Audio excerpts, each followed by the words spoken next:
Hello and welcome to this online class once again. We are discussing about pollution. We have discussed two chapters regarding pollution. First one discussed about pollution, resources and types, and in next one we discussed about the effects of pollution. In this chapter we shall discuss about pollution and preventive measures. After all the pollutions, what all the preventive measures we can take to reduce the pollution. So there are various ways to reduce the pollution of the environment, that is depending upon each one of responsibility and our duty to reduce the pollutions and to save the environment. So there are various preventive measures. First one is carpooling. Then we have promotion of public transport, no smoking zone. Then we have restricted use of fossil fuels, saving energy, then encouraging organic farming. So all these things are the measures in which the pollution can be reduced. So in the carpooling, what happens if it happens mainly in the city areas, urban areas where the people reside in one apartment, where they go and work in companies. So instead of going to the workplace by their own vehicles, individual vehicles, they can have one vehicle which they can go together and save the pollution. So that is carpooling, by sharing the car, by giving lift, or by sharing the ride. In that way the pollution of the environment can be reduced. So there is a control board of pollution in India, that is known as CPCB, that is Central Pollution Control Board. So this checks time to time and investigates that what is the quality of the air. So mainly it is giving more importance in the urban areas, in the cities, mainly in mega cities like Mumbai, Delhi, Chennai, Bengaluru, Kolkata, all these areas, all these cities, this control board is responsible for taking necessary steps for reduction of this pollution.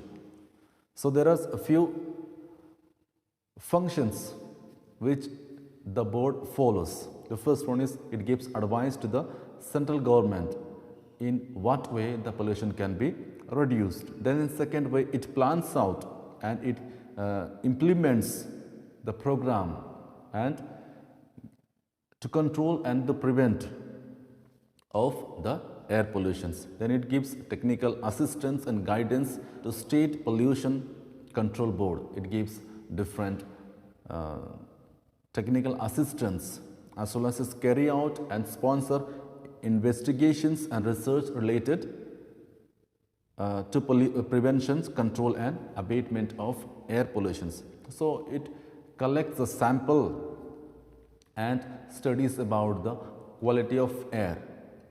The effective measures of pollution is checked by the quality of air that is being experienced in a particular area.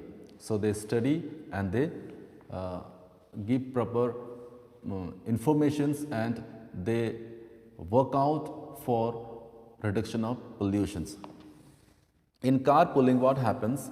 The car is being shared and can give lift to the people and you can go to the particular destinations. So it is more environmental friendly and sustainable way to travel as sharing journeys, and it reduces the carbon emissions. So every individual also can save their petrol and save their stress of driving. So in this way there is more advantage is there. Then we have promotion of public transport. When the public transports are being used, the traffic is reduced. Every individual is going out with their own vehicles, then it will be having traffic. So that faces a lot of problem and time consuming. So it is advised that to use the public transport. Then we have no smoking zones in the public. There are places where the tag will be pasted which is not allowed of smoking, mainly in the offices, colleges, or in the schools or different parts of the apartments, which is not allowed to do this kind of activities. Then we have restricted use of fossil fuels. The fossil fuels that we use, petrol, oil or natural gas, must be restrictively used and can be used judiciously, can save for the future generations. Then we have saving energy. So all these things please do study, read, is very simple, and only I am just highlighting the main points. So study properly and understand. Any doubt is there, please do ask in WhatsApp. So when we discuss about the saving energy, now the government has planned to replace with substitutes about the CFC products, as the refrigerators, air conditions are producing more CFC products, and many of the countries have banned of using these CFC products. So that measures also have to implement it in India itself.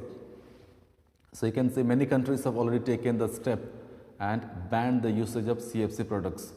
Renewable energy sources do not cause pollution. So as we know, renewable sources of energy do not cause pollution. So we should use the renewable sources of energy.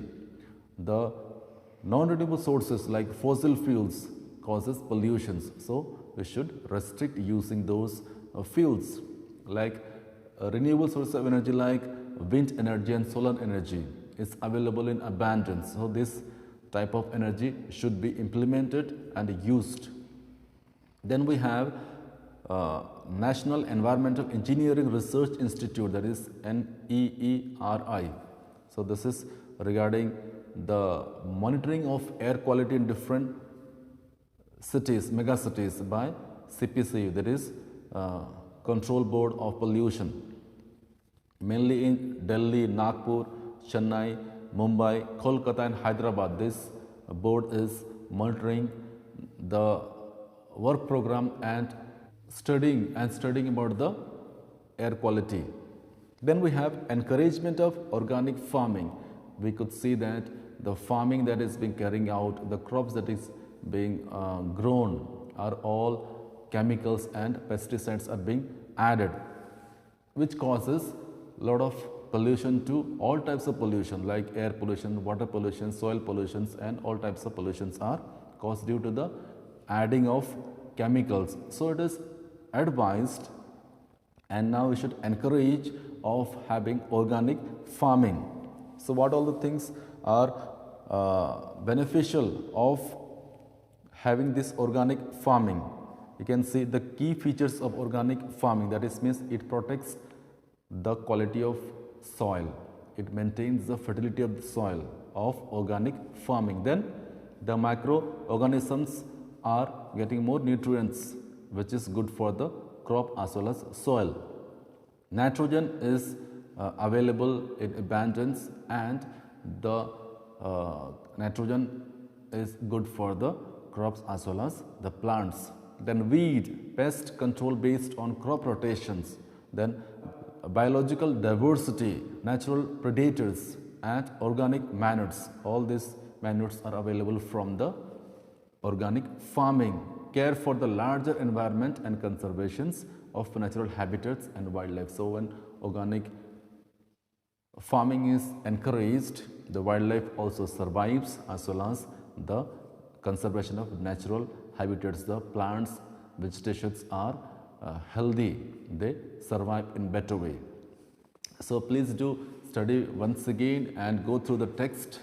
Any queries, any doubt is there, please do ask. It's a very simple topic. You can read and understand yourself. I will be giving you in next the question answers. The previous chapter question answers, please do complete and send in WhatsApp for the corrections. Thank you so much. Have a nice day. God bless you.